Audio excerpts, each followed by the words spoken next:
introduction was really, really clear and interesting as well, because you're fully right. And I think a lot of agencies around the world have a similar, have had a similar experience around exactly what you were saying about fulfillment, about challenges in partnering up with resource partners, outsourcing, what a lot of people call outsourcing to the third world or to offshore agencies, and the challenges around there. So what I've tried to do today, I mean, obviously when Sahil approached, then it was a little bit short notice, but I thought the best way that I could add value would be to bring exactly what you've said, some of the experiences that we as a resource partner have learned around how we support digital agencies, and some of the questions that we feel are the best to ask when actually outsourcing or when working with a resource partner like we are.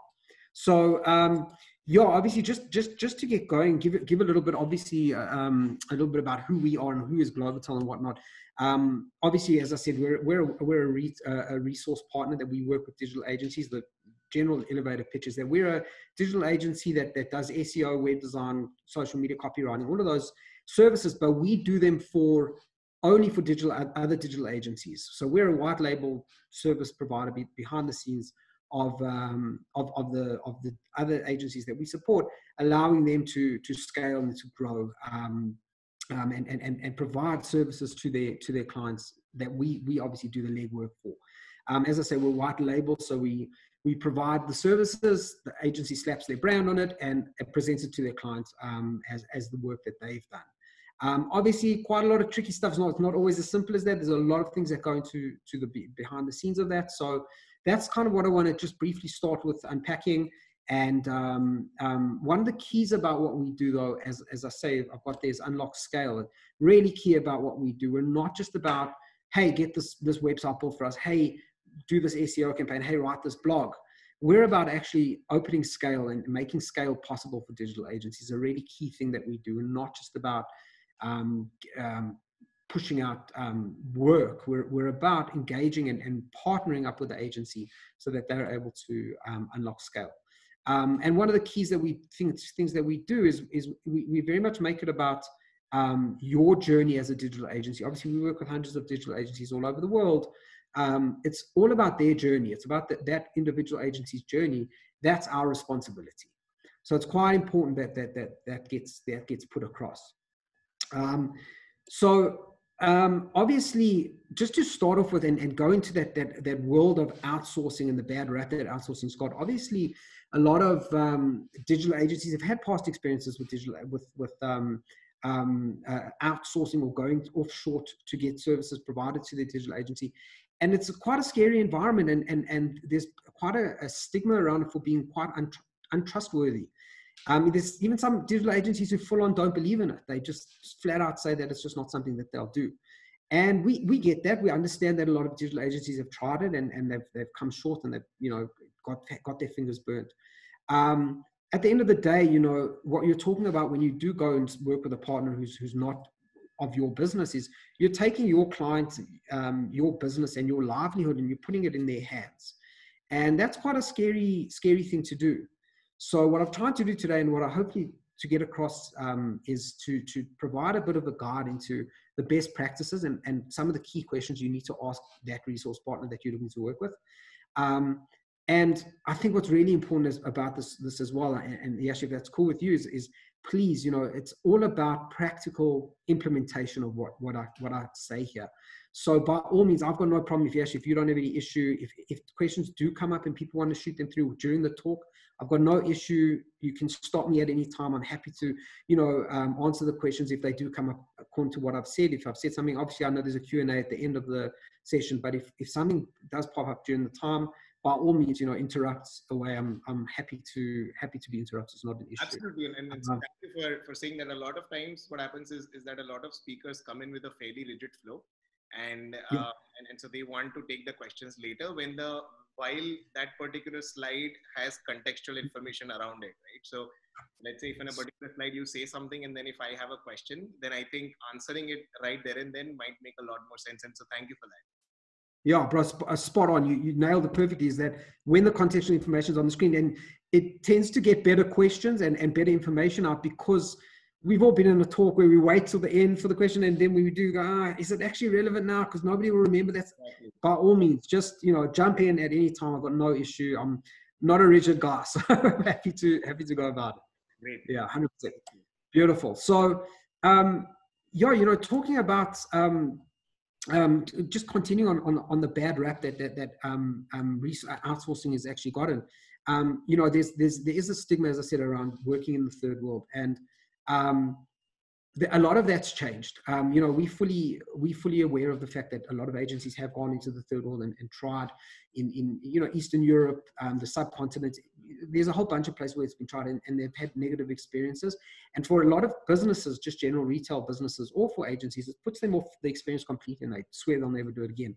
A lot of that's changed, and that's one of the big pushes we're trying to make at Global, is to change agencies' perceptions around that and demonstrate that it is possible to get that work done quite professionally and very well done. What's key around that relationship, though, is the purpose of what you're actually trying to do. As I said earlier, it's all about scale. When you, as a digital agency owner, go off and find a resource partner to work with, you're not looking for somebody to build your website. That's the wrong mentality to take into it. What you're actually looking for is somebody to support your business. It's about service and support. And that's really key. It's very important that you recognize that when you adopt that mindset, everything changes within the relationship. There's another mindset that needs to change, is that outsourcing is about quality. It's not about quality. It's about relationship. It's about service. It's about support that you can get from somebody. When we as a business owner, digital business owner, you may go out and find somebody to fix a toilet in your agency office, or to go and do a legal contract for you. We don't talk about that as outsourcing. That's a skill that you don't have in your business, so you go and you find somebody to do it for you. It's not a skill that you have, but you don't consider that outsourcing.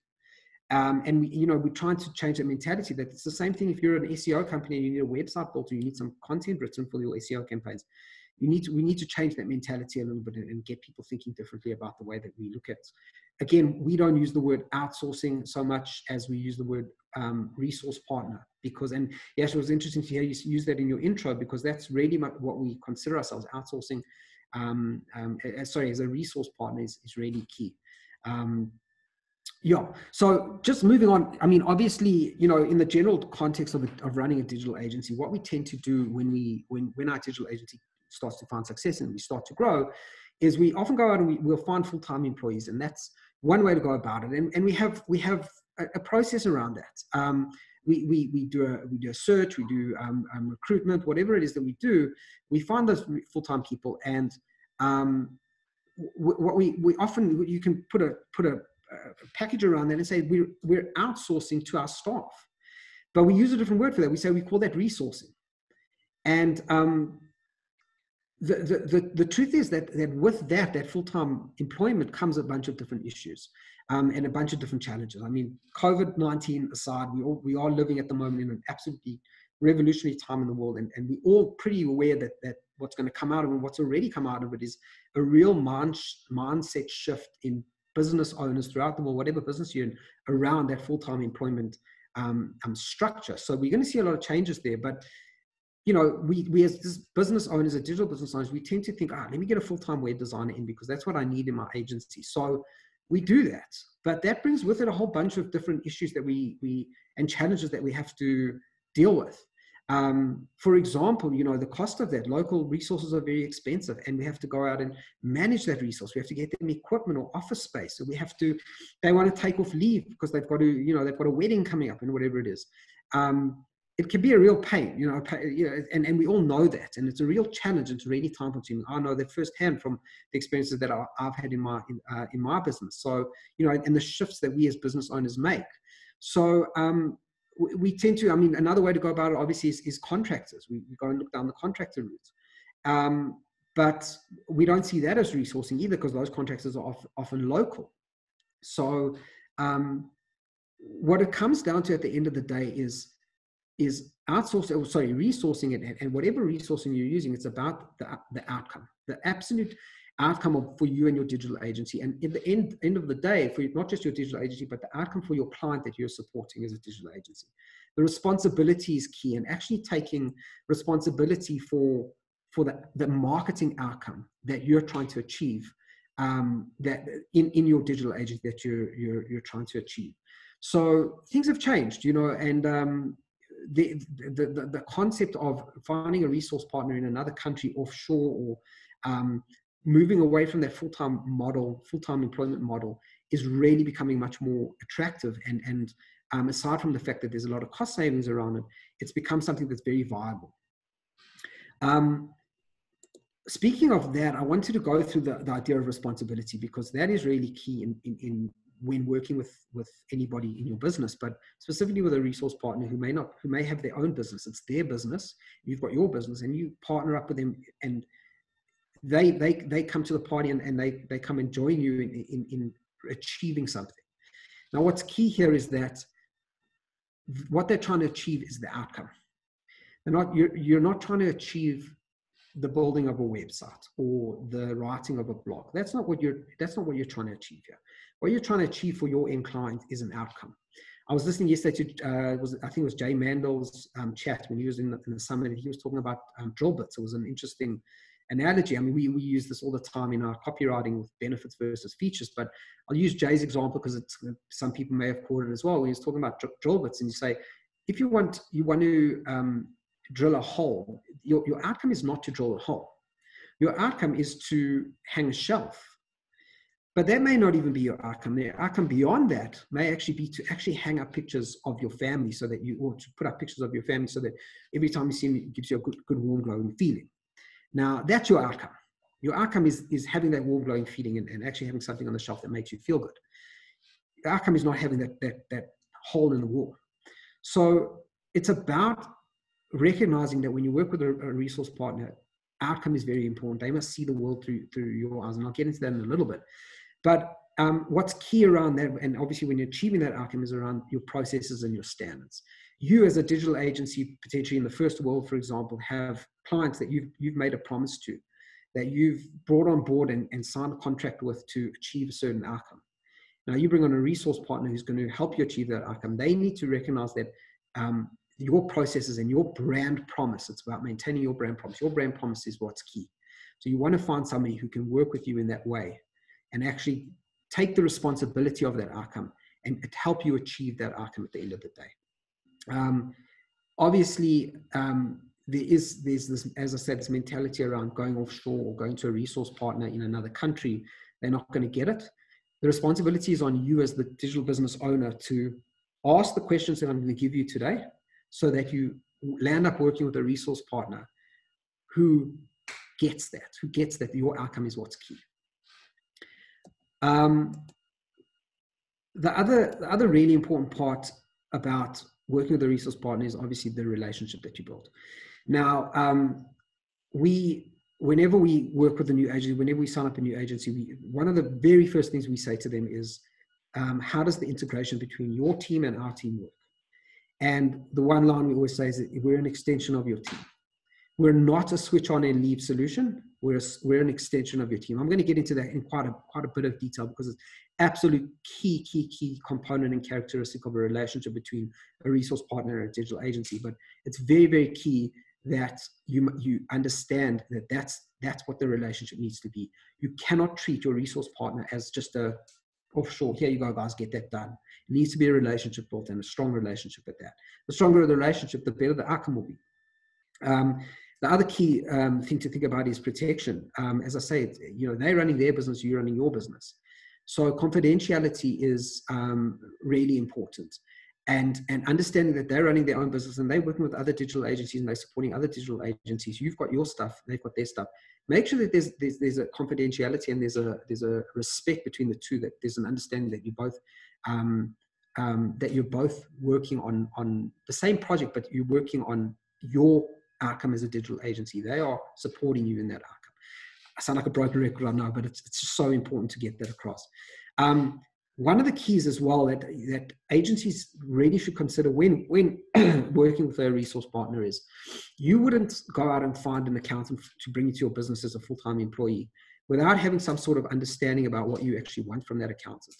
you would have a contract. You would have some sort of KPIs for that accountant. Maybe accountant's a bad example, but you get the point. Any full-time employee, an admin person, where you'd have KPIs, a salesperson, you'd have KPIs.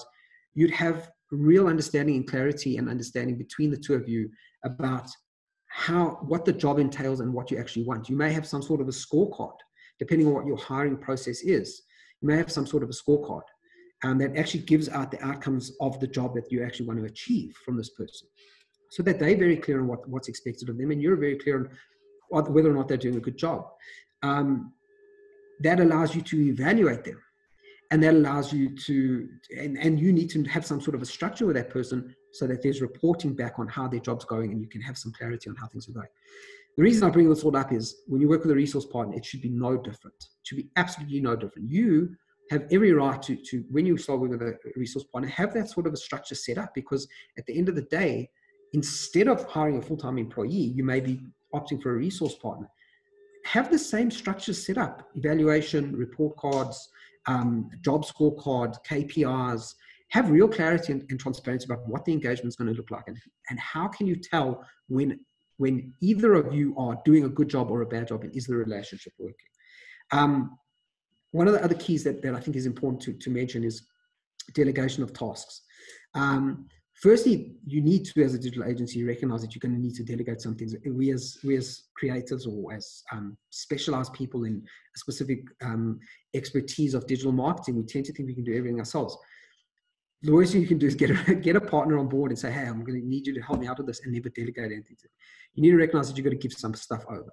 And while you're giving those things over to them, recognize that you are giving over the tasks while they're helping you support and get you to that outcome. You're handing over the task. You're not handing the outcome. You cannot leave them up, cannot put the responsibility on them to achieve the outcome. You are the digital agency supporting a client. That outcome is your responsibility. You have to make sure that you get them to that. You make that clear that they are there to help you achieve your outcome by completing the tasks. It's a small thing. It'll hopefully become a little bit clearer as we go through the questions. So the questions, I mean, obviously, as I say, is by all means, jump in if anything. Sorry, yes, you want to say something? Hey, Sion, so we've got an interesting question over here. So Sahil asks, the problem is not that, as an agency, when you're working with an outsourcing partner, the problem is not that they don't share the KPIs, but the problem is that the outsourced partner does not take the KPI seriously, right? Right. And sometimes that also becomes the problem, right? So you explain how important is this project to you, to the outsourcing partner, but however, for them, it is never going to take that importance. So how do you actually deal with those scenarios? Right. So it's a great question, and it's a tough one, because not all resource partners and not all businesses are run the same. All I can tell you is from my perspective and our perspective as Global, how do we deal with that, and how do we actually work so that KPIs are taken seriously, and seriousness of a project is understood and met.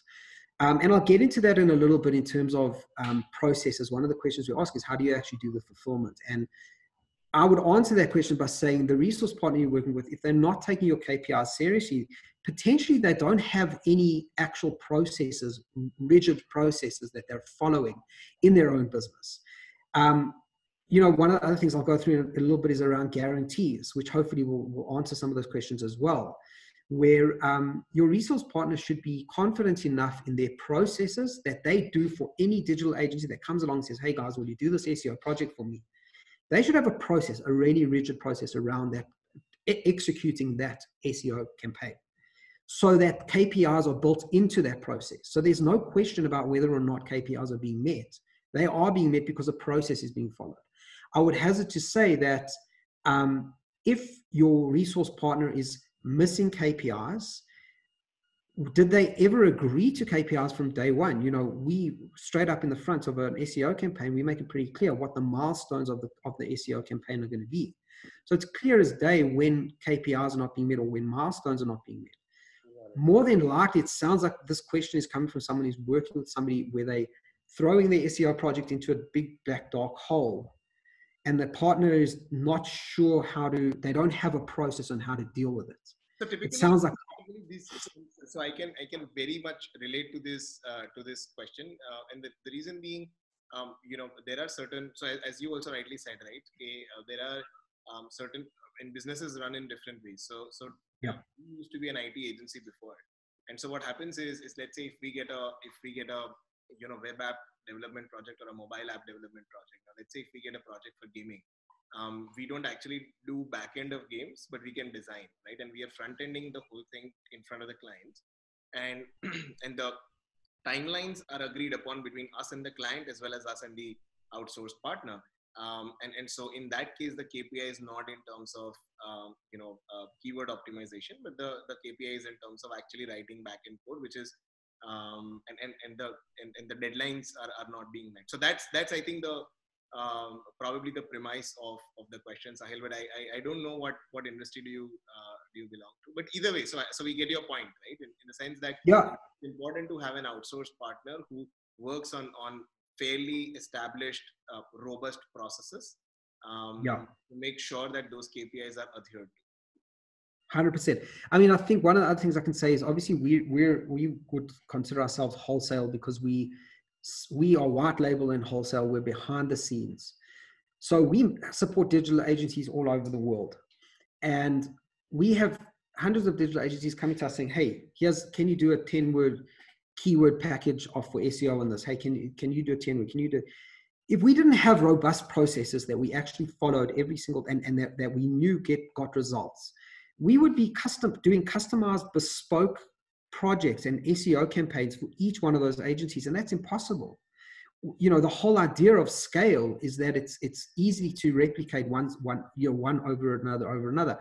We want to impress that digital agency with a 10 keyword package so much that they go, wow, guys, that's effortless. You guys did a great job. You got me my outcome, which was leads for my clients. My outcome wasn't to be on the first page of Google. Anybody, that doesn't mean anything. What means something is that the first page of Google is getting clicks to the website, and the clicks to the website are converting into sales. Right. So you did such a good job in getting me the outcome. My client got so many leads from the SEO you've been doing. Here's 10 more campaigns. And we go, all right, cool. We can do that because we've got a process for that. So process is really key. Got it. The other thing I'll say, and I'm going to talk about now, is management of expectations. And I think, let me get to that, because I think that's another, what you spoke about in the second part of the question was the seriousness. How serious are they taking the project? I think a lot of that's around management of expectations. As a first world digital agency, we go to, I'll talk about that. I'm getting to that. That's one of the key questions that we asked about. Beautiful. So these, as I say, these are some of there's 10 main questions that I've put down. I mean, there's probably a ton more as well that you can think of, but I wanted to obviously keep it within the time limit. But and I've tried to cover as much as possible here about giving you some really practical, implementable advice about, hey, I've got this resource partner lined up. I'm ready to start working with them. Think about these questions before you start working with them, and ask them these questions. These are key questions that we would have no problem with anybody asking us, because we know that we've got good answers and we're responsible for these questions. And any other resource partner that you work with should feel the same.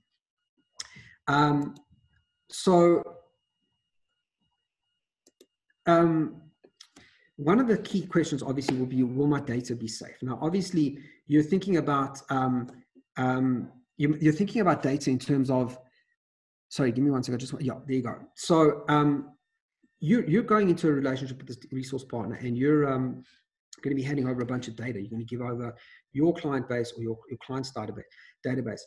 You want to know what sort of relationship you're getting yourself into. You wouldn't hand your database over to just anyone else.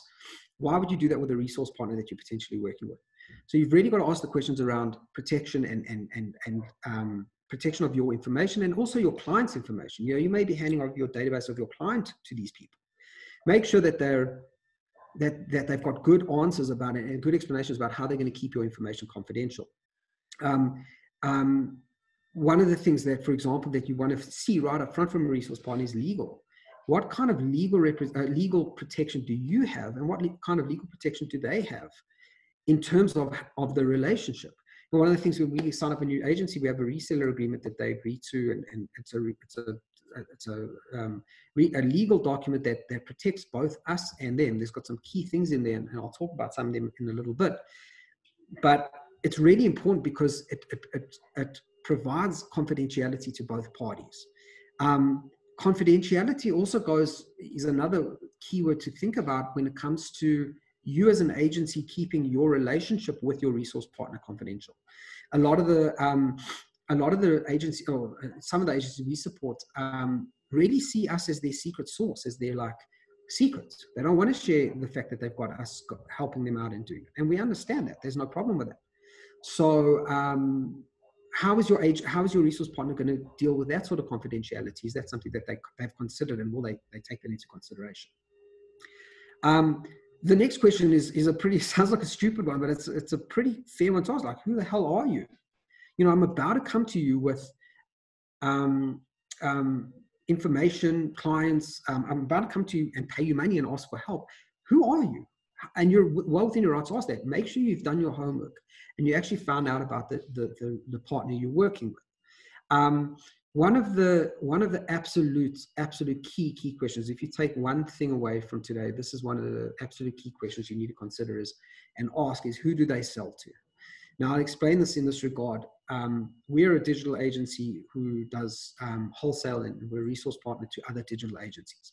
We, Globotel, do not sell to anybody else but digital agencies. Bottom line, we will not work with anybody who's not running a digital agency. Why? If anybody can figure it out and you want to put up your hand, go for it.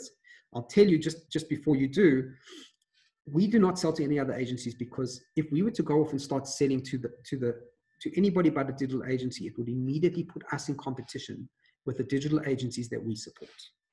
So digital agencies come to us and say, hey, Globotel, will you do digital marketing, please? Will you do an SEO campaign for this appliance store over there? And will you do digital marketing for this car manufacturer over there, please? And we say, yeah, cool, no problem. Now, if we were to be providing digital marketing to other car manufacturers or other appliance stores, we would be in competition directly with the agencies that we're supporting, which is a massive conflict of interest. And it doesn't make sense. How could we expect an agency to hand over their client list or one of their clients to us to do digital marketing for them so that we can then just go behind their back and speak to the agency, to the client? So it's key that you find out, who is this resource partner? Who do they support and who do they sell? If it's the other question you should ask is, are any of the owners associated with any sort of digital agency selling direct as well? Fair questions, and the answer to any of these questions should be no. We only sell wholesale. We only sell to digital agencies.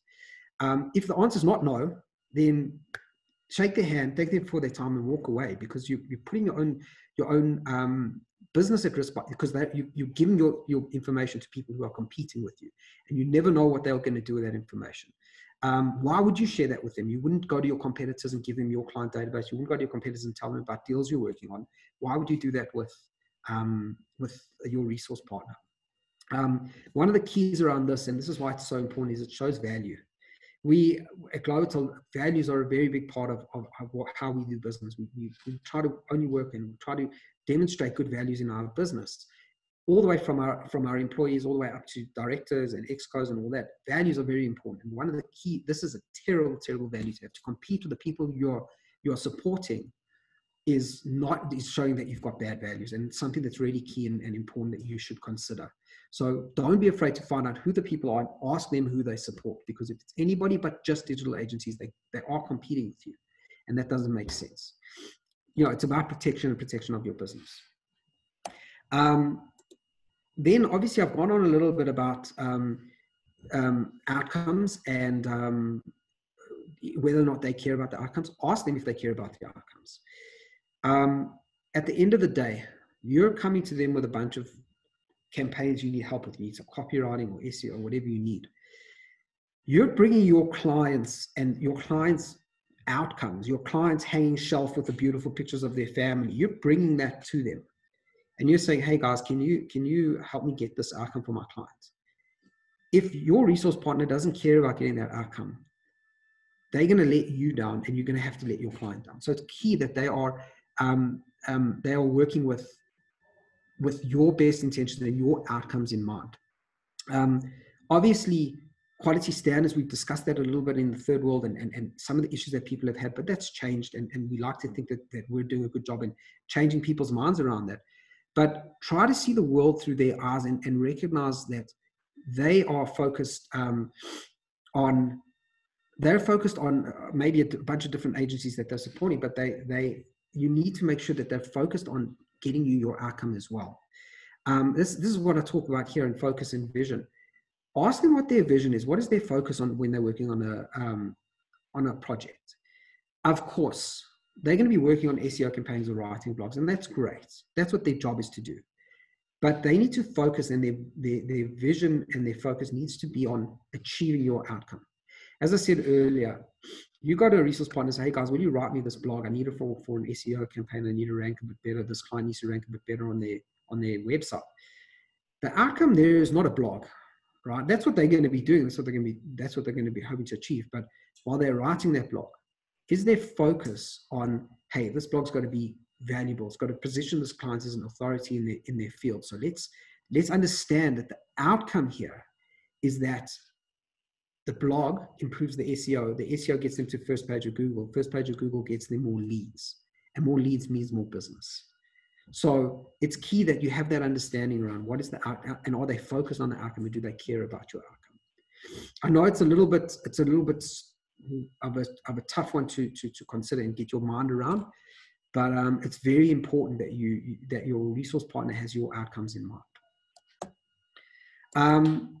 Then, of course, obviously, the key question of turnaround times. This is where I talk about management of expectations. Hopefully, yes, this answers that question a little bit. So, of course, when you start working with a resource partner, you want to ask them, what are the turnaround times? What is your turnaround time for reporting every month? What is your turnaround time for a website? What is your turnaround time for a blog, etc.? Get specific from them. Get very particular answers to these questions, and they should be confident in these answers. The more detailed and confident the answers are, the more confident you'll be in that they're actually going to deliver on things. Just as an example, in our business, whenever a blog is a new blog or new copywriting project is sent through, there's an immediate communication that says, hey, thanks for your project. We'll get this to you in 5 working days, but we ask for 7. In case we're busy and in case things are a bit hectic, we don't want to let you down. So we're just going to tell you that in case we're busy, it might take 7, but we're going to do everything we can to get it to you in 5. Make it as clear as possible what the turnaround times are, because it's going to allow you to set expectations with your clients. And that's where I've got their managed expectations. So this is a really, really key one. And it's absolutely, this is a really important one that I've learned. There is a little bit of a difference between how we do things in the first world versus the third world. So my experience with working in, for example, non-first world countries where a lot of these offshore solutions it's a very cultural thing in these countries to be of as greater service and support to people as possible. These are some of the most loving, caring, giving cultures in the world. And I've been to a few of them, so I've been there firsthand to see these amazing people just giving. And what I've discovered in a lot of them, this is one of the challenges that we've overcome, is we discovered that their mentality is around overpromise, but inevitably underdeliver. Now, what I mean is they'll say that a new website will come through and they'll say, hey, how long, the agency will say to them, hey guys, how long will this take you to, sorry, Ash, you want to jump in? I was just waiting for a gap there to just say that you are absolutely correct, right? This is what I've seen all around. The mantra, but it should be under promise and over deliver for an agency to get a client to give them recurring business.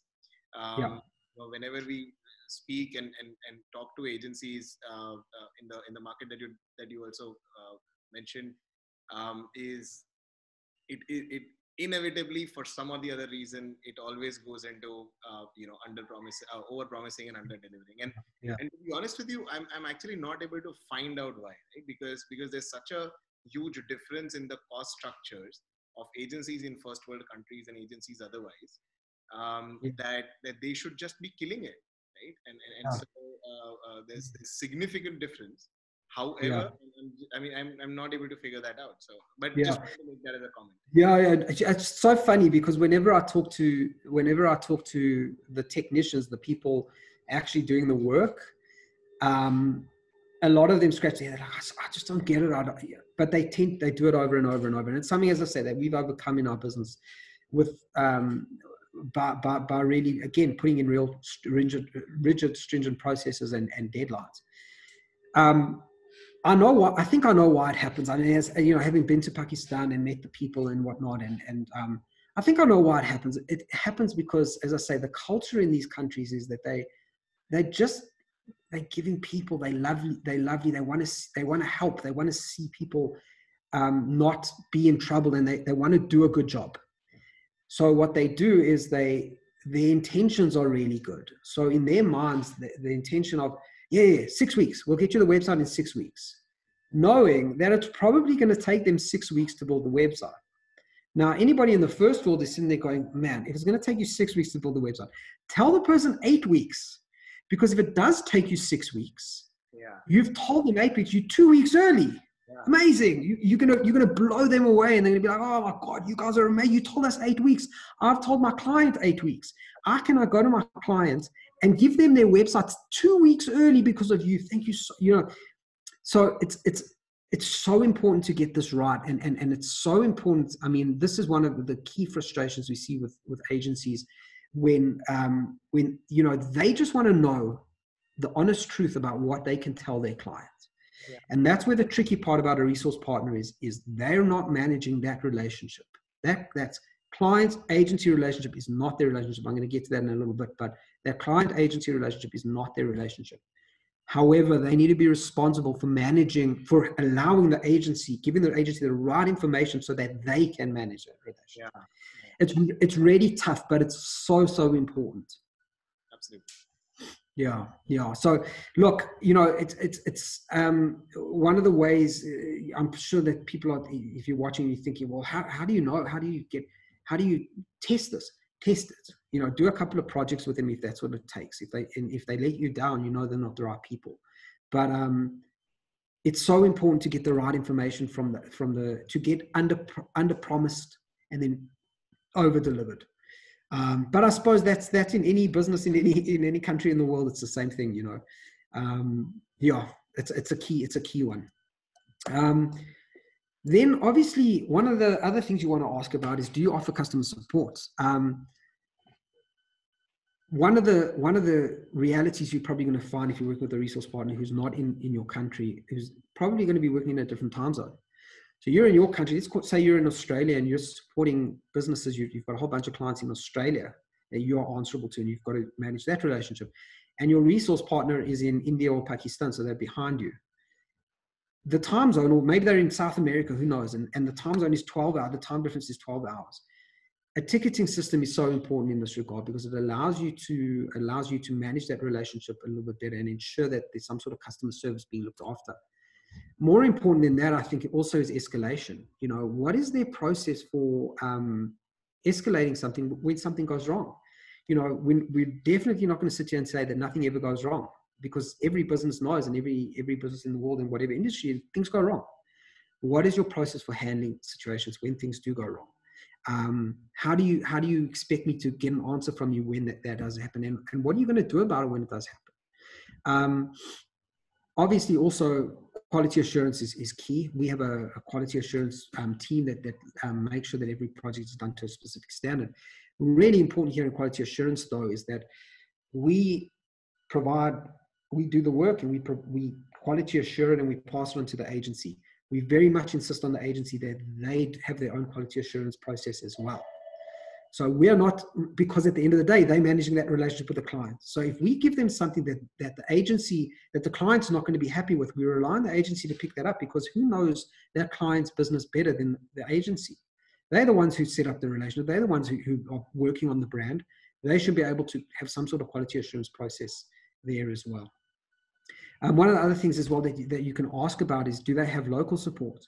You know, if they are, if you are selling in Australia, or you're selling in New Zealand, or you're selling in America, does the resource partner have some sort of local representative that you can engage with if you know, if you ever need support of any other kind, you know, some sort of representation in that country? It also helps to have that. Then the biggie, this is the one we get asked all the time, and agencies always obviously want to know, this is an important one: what is your pricing? But more importantly, what is your pricing and why? It's all well and good to go to find a partner who's going to charge you $10 for a blog. It's all well and good to say, find somebody who's going to do a really cheap website for you, but ask them to justify why it's so low, if that's the case. If it doesn't make sense, this is the way that I always look at it, is it's the old story, the old grifter's tale of, if it sounds too good to be true, it probably is. Yeah. So err on the side of caution.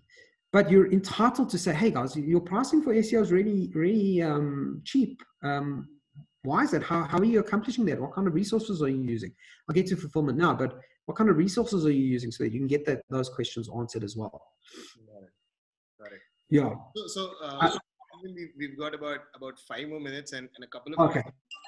And a couple of questions. So is it okay if I dive straight into those? Go for it. Yeah, no, sorry, we ran a bit long here. Sure, that's completely all right. So we were just getting more valuable information from you. So that's completely. So the first one that we have is how do you negotiate with a third party? So I mean, what's your negotiation process when you're dealing with an outsourced partner? So you are the agency here who has the client, and then you are looking to work with a third party. How do you actually end up negotiating with them? Negotiating what? You mean pricing or the pricing?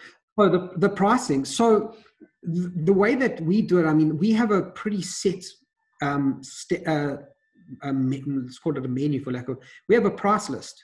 Mm-hmm. There is no negotiation. Oh, okay. We have a standard wholesale price that allows for an agency to come in, learn our price, and go out and sell. The agency can put whatever markup they like on top of our price. We don't dictate to them what they should price. We don't even recommend to them. It's up to them, depending on what kind of digital agency they're running. But we don't negotiate. There is no negotiation. You know, we have a standard. I'll use blog posts as an example. We have a standard price for a blog post, a 300 to 350 word blog post. We charge $41. There's no negotiation there. That allows for the agency to know, and obviously depending on which country in the world we're working, we adapt the price to the local currency, so that the agency is actually charged in the local currency, so there's no fluctuation with the dollar or anything. But what that allows the agency to do is to walk away and say, okay, cool, I know that Globaltel charged $41 for a blog post. Let me go off and sell that. So they go off and they may go, hey guys, they speak to a client and say, hey, listen, I've got blog posts, they're for sale at $80, if that's the markup they want to put on it. They know that our price is $41, that there's no negotiation around it. Yeah. Of course, one of the things, and we may not get to it, but this is actually talking about flexibility and willingness to help scale. Of course, if an agency comes to us and says, hey guys, listen, I've got a client who wants 100 blogs every month. Can you do us a price? Can you do us a good price on the blogs at $41? You know, if you give it to us at a little bit cheaper, you know, we bring you a lot of work. 100%. We are very willing to be flexible. Sure. So we'll do that. We'll definitely have that negotiation, that communication with them. But for the most part, we allow standardization in our pricing so that the agency knows that the goalposts aren't continuously moving. Got it. Does that answer the question? It takes a lot of confidence and experience to be able to say that, you know, we don't negotiate on our price. And I think that comes in because there's a lot of standardization and productization of the services that you've done. So yeah, so probably the services that you that you offer to other agencies, they work kind of like Lego blocks, and so there's a very stringent process around that, and so it's very, very clear in terms of what you are going to be delivering and what price it is going to be at, and so thank you for that. And the last question that we have for you today is how do so when you are met with a requirement where you know, the agency needs it done in a certain particular amount of time, you don't want to let the project go, but you know for a fact that you're not going to be able to meet the aggressive timelines. How do you deal with that? With complete transparency and clarity. We make it very clear that when we take on a project, it's going to take X amount of time. If an agency comes to us and says, "Hey guys, I really need this done by tomorrow. I need this website built by tomorrow," man, if there's nothing we can do, we just transparent and we're honest with them straight up front. Instead of trying to break our necks and know that we're going to take on a project that we can't definitely achieve, we're just honest with them. There's certain projects which will come along that we'll say, "Hey, we can do a bit of overtime here and pull an extra resource in and we can get this done. It's going to be tight, and we got to let the agency know that this kind of practice is not something that we allow for very often. So please don't let this happen in the future, but we do our best to support them." So if it's doable, we will be flexible and we'll try our best to support the agency. But at the end of the day, if there's nothing we can do, there's nothing we can do. We do get it, emergencies happen, but there's only so much we can do. Absolutely, and so there are times where I've gotten requests from our clients or agencies that we work with, saying that, "Hey, you guys are working only 8-hour days. Why don't you have 2 or 3 shifts? Why don't these guys work over the weekends?" And so that way, the 3 weeks worth of work could be done probably in a week and a half.